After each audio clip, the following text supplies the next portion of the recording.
Hey, what's up, everyone? Welcome back to another episode of The Dot, presented by Matt Bowers Auto Group. It's time for our weekly mailbag. And our first question this week is, coming out of the Cleveland game with the way the team approached it, using Taysom Hill and Alvin Kamara, will we see more of those guys moving forward?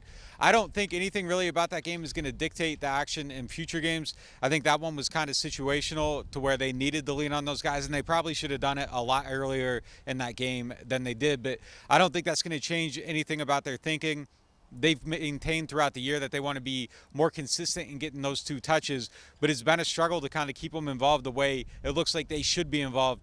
So I don't think it's going to be significantly different. And look, this might be a game where the Saints have to throw to stay in the game if Philadelphia gets out to an early lead. So it might not be a big week for either one of those guys. And our next two questions is kind of the topic of the week in New Orleans, with all the rumors circulating around Sean Payton and the buzz about him possibly being interested in returning. One of the questions is, what are the percentage chances that he does come back?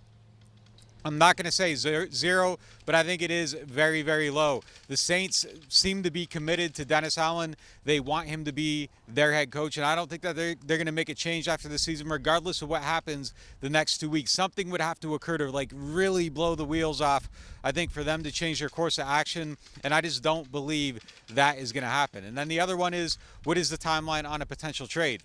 I think that's where things get a little bit interesting. Payton's probably going to want to see how things play out in other situations like Dallas and the Chargers. If they have an early playoff exit, maybe one of those teams fires their coach. So I think at the earliest, it would be after maybe the first round of the playoffs, and once we know what's going on in some of those other situations.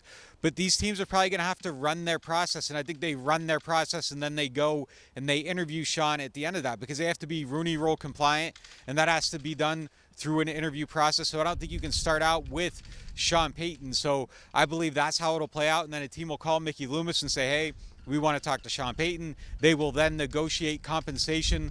Once compensation is agreed upon, the interview will be granted, and then either they hire Sean and they don't, and the compensation comes back. So I think that's how it's going to play out. I don't think it's going to be anything that's super quick after the season, but hey, you never know. There might be a surprise.